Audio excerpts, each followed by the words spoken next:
Hello there. We're at episode 42. I had to think about that for a second. So a hell of a lot has happened since my last video.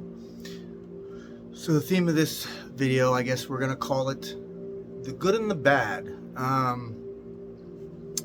Some good has happened out of the incredibly terribly bad that's happened. I guess that's as far as I can say. Let me start by saying thank you for everyone who's watched my last video, and I didn't make that video in terms of my and share my struggles in hopes people were going to reach out and help me, but I'm very happy and thankful and appreciative and grateful that I had friends that were able to contribute some groceries and stuff and help me they knew that I was struggling. So thank you not only for watching the video, but thank you for taking the going the extra mile and doing that. Not everybody's in the position to do that. I understand that, and that's not why I was doing the video, but I'm appreciative that because every little bit does help. And so I didn't expect that. I kind of just broke down during that video, and shit started coming out and everything kept coming out, and I didn't really think about I don't usually think about what I'm going to say. I just let myself be vulnerable as much as I can. Some days it's easier than others.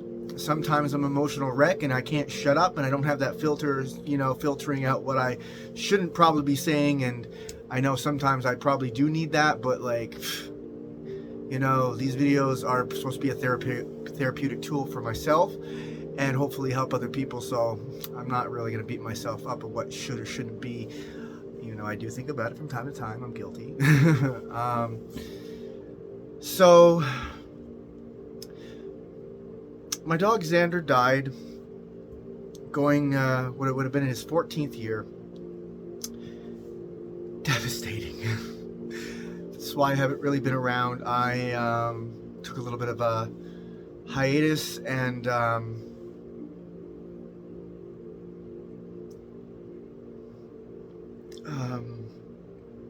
losing him has been one of the hardest things I've ever gone through in my entire life. Taking his body in to be burnt, one of the worst days of my life. Picking up his ashes, one of the worst and yet happy times of my life. Losing my entire family within 12 months. Devastating part of my life.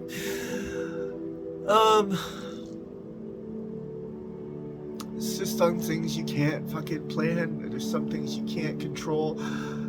I'm trying my hardest to live life on life's terms, and life has a funny way of fucking you up the ass, pardon my French, and not lubing up first.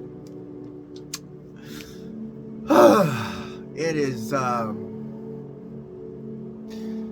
exceptionally hard to get by minute to minute sometimes in this life, and tragedy is so much worse. Let's just say silver lining.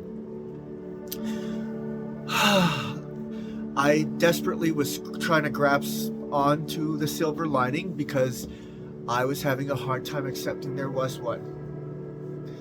I always thought that if this happened, my entire life would be over. So much of my day and my time revolved around him because he needed so much attention in his last bit of time. Not having him here has been a very hard adjustment. I keep thinking it's time to feed him. It's time to let him out. And for a split second I forget. And then I have to remember again that he's not here. And I was with him right up until his heart stopped. He didn't want to go. With every ounce of strength he had left, every time he started to slip away, he'd raise his head up so hard to try to get... And he'd look at me. And I would look in his eyes. and say, it's okay to go. I don't want you to suffer anymore, but he didn't want to go. I think it's because he thought I could take care of myself, and it's true. It's been a long time. I haven't been able to take care of myself. Trying so hard. I was relying on him when life got hard and I couldn't trust the people around me. Those are not the same days as they are now. I have a great support system and lots of people I trust with all my heart and soul, and more than I've ever had in my entire life.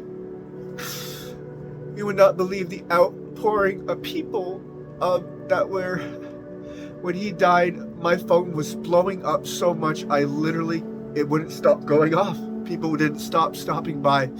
It was a little overwhelming. I'm not used to that kind of response. Usually when tragedy happened before, surrounded by fake friends, everybody scatters unless you got drugs. I'm so lucky and blessed to have such a great support system. And I really wish that it would have been enough. But I told them, the people closest to me, please don't be on my back. Just let me grieve the way I want to grieve. Everyone has a right to. My entire life revolved around my animals. Xander's been almost 14 years of my life. It was hard. But I had just happened to have started the medication. I can't remember I mentioned it in the last episode, but it might have been right after that I started it. It's supposed to block your dopamine receptors, so you're not supposed to get high if you get high. And boy, did that take a little while to work, but it works. It was over just about a week ago now, last time I got high, where I didn't get high. And if I were to want to get high, I'd have to stop taking it for like 3 weeks before I could get high again anyway, so there's no point. I never stopped taking the medication even when I thought it wasn't working. And I want to be well. I don't want to be that person anymore, and I was desperate. But it works. Not only did I make it through one of the hardest times of my life, I'd say the most put together I've ever handled loss. And I wasn't put together, let's just say that. But I survived through it. When my grandma died, I got stuck in that grief for 7 years. 7 years, and I'm still not fully over it. And I didn't want that to happen again. So I microdosed just enough not to lose myself, not to lose my voice of reason, go out on a bender and never come back, because that was my biggest fear. And there was a huge potential for that. I did just enough to stay sane until the pills start working, and then had absolutely no effect. And now I'm a little bit more emotionally balanced. I'm still going through grief, so it's really hard to tell where my mood is really sitting, because I'm having anger and depression and that, but I'm able to function at the same time. That's never happened before. I've had some good days, and I've gotten back to recovery. And my sponsor turned on me. After all those warnings that I ignored and I thought I knew better, turned out to be exactly who everybody said they were. And she not only turned on me when I relapsed before Xander died, she stopped talking to me, completely just ignored all my messages and phone calls. And in my first meeting back, she happened to be there, and then she pretended like I didn't exist, which was really nice. And then I sent a message saying how I felt about it and how much it hurt me, and how all those things that I heard were right, and I can't believe I didn't listen to them, because she's a bad person for how she's just completely, anybody that can treat their sponsee that they're not even existent in the same room is messed up. And then she said that was, and I ended the message with, I hope you get everything you deserve in life. And for who that is to decide is God. And that's all I got to say about it. So then she went around saying that I was threatening her with a violent message. So apparently I can threaten God's will upon people. Clearly someone had a guilty conscience if they thought they were going to get everything they deserved. So that speaks volumes to that. And then she tried to use personal information I confided in her about against me, and try to turn my own friends against me. This is an old timer that is an older woman. And you think that, and that showed me that clean time means nothing. You can be clean for 20, 30, 40 fucking years. Doesn't mean you're a well person. So, I don't know, I always got to learn these lessons so harshly, but I do. Be that as it may, I'm sponsorless, kind of pinballing around, lost, needing direction and mentorship when I need it the most. But right now, I can't put my head into looking for another sponsor. So I'm just going to focus on the basics, making it to meetings, doing the next right thing, staying clean, being in service to others. It's a good place to start. So, go back to what was working before. Go back to volunteering this week at the Arcade Mission. I go back to recovery support, go back to NA, and go back to my drug and alcohol counseling at CMHA, and just keep doing what I'm doing. I'm confident now that I've finally have all the right pieces for the puzzle, recipe for what I'm making. I don't know how to say it, but either way, the biggest problem was the chronic relapsing that I couldn't get under control. Now that that's under control, I can breathe easy, that now I can focus on the things I really need to do. That was very difficult, but I do believe everything does happen for a reason. Still, even despite everything, that seems like it's the worst timing ever. If I didn't start those pills 2 weeks before Xander died, when I did, if I didn't have those when he died, I don't know if I would have made it out of that. I don't know if I'd still be using right now. There's a really fucking good chance that I'd be dead, because he was my last reason for being here in terms of my own family. I lost the cats now. My husband and I are separated. Now I lost him too, and I sit here by myself for the first time in 13 years. It is awkward and weird. I don't know how to be alone. The first was the absolute worst part. And as much as I have that great support system, it's very just devastating.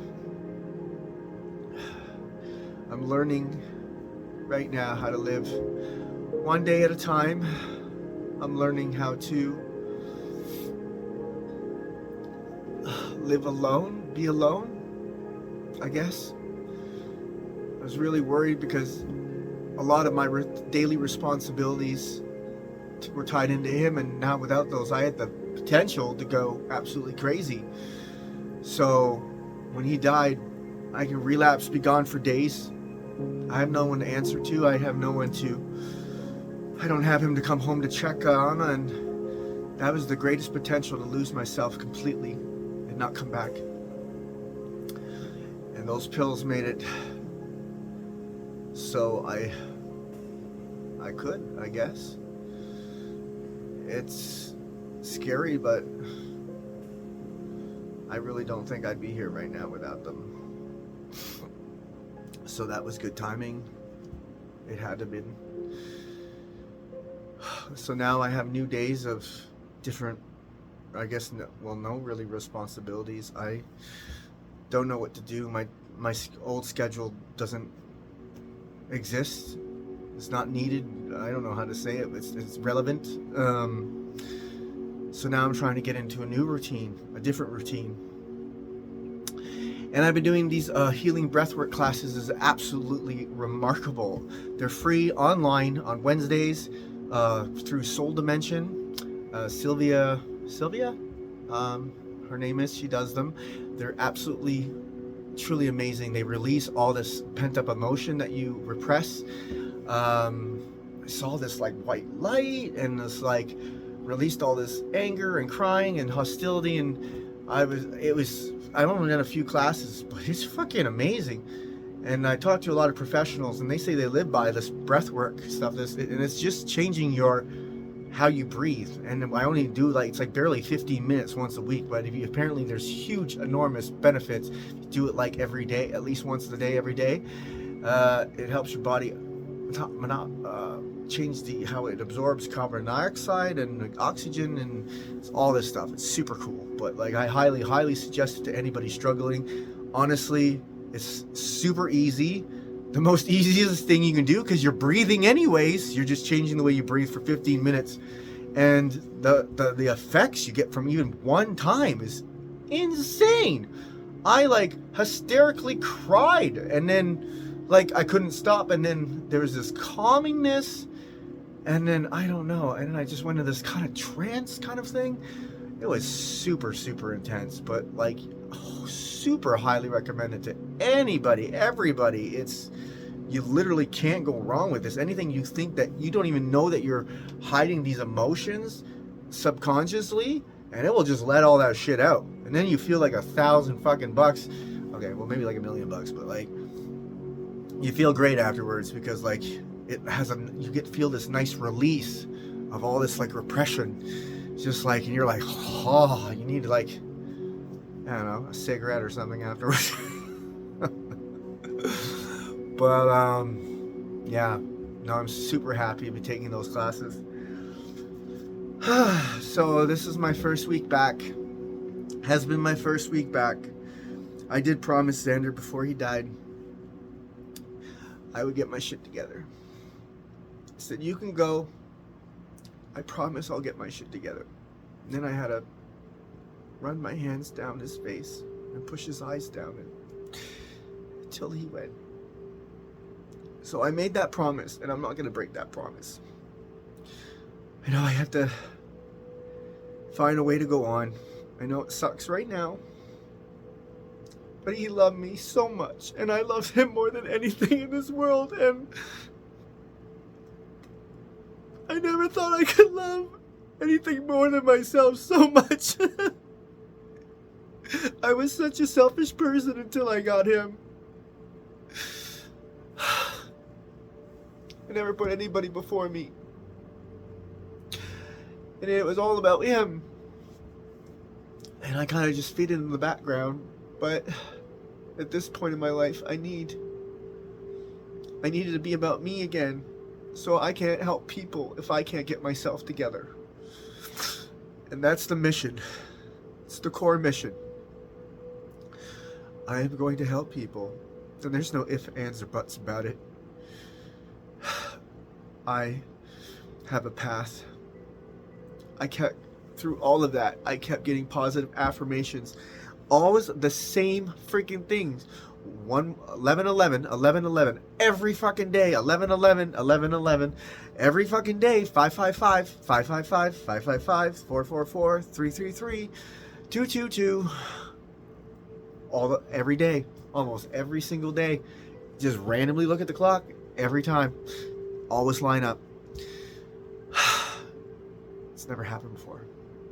As I can agree, someone once said when it was happening every once in a while, I was like, oh well, that's just by coincidence. It lines up like that when you look at the clock. But every day for 2-3 weeks, the odds of that are I never pay attention to the time. Very rarely, because it doesn't really matter. But Not most of the time anyways. And but especially like when I'm grieving and stuff, I don't care what fucking time it is. But it just so happened that every single time I looked at the clock, the numbers were always aligned. So fucking weird. But those have meaning. If you look in the angel numbers, they have meaning. And it means I have to keep going. I'm on the right track. And I have to trust. I have to have faith. And I guess I really lost my faith a little bit. Because I just didn't understand why this always has to happen to me. Why I have to always go through the struggles. Why my life sometimes sucks beyond the telling of it. But I'm not supposed to know right now. There's a reason why this is all lining up the way it is. I know it, because this is way more than coincidence at this point. This does not happen to the average person. Not the way it happens to me. And everything feels, doesn't just look like, but feels like a major shift is happening. You know, when you get closer to an end of a game of chess and the pieces are aligning and you know you got that person in checkmate, and you know just in a couple more moves you can line it up. It feels like that. And even though I would love to know where the hell I'm being guided to and how I should proceed next, I guess I'm just not in the cards for me to know just yet. I got enough daily affirmations to know it's heading into a direction. I don't know what direction, but I know I am important. I belong. I am loved. And there is a future for me. So that's all I need to know right now. And that's enough for me. So that was a lot to share. I feel good. So if I can finally start talking about it. And now I just move forward, proceed to my destiny, whatever that may be. But I know it's going to be great. That's enough for today. Bye.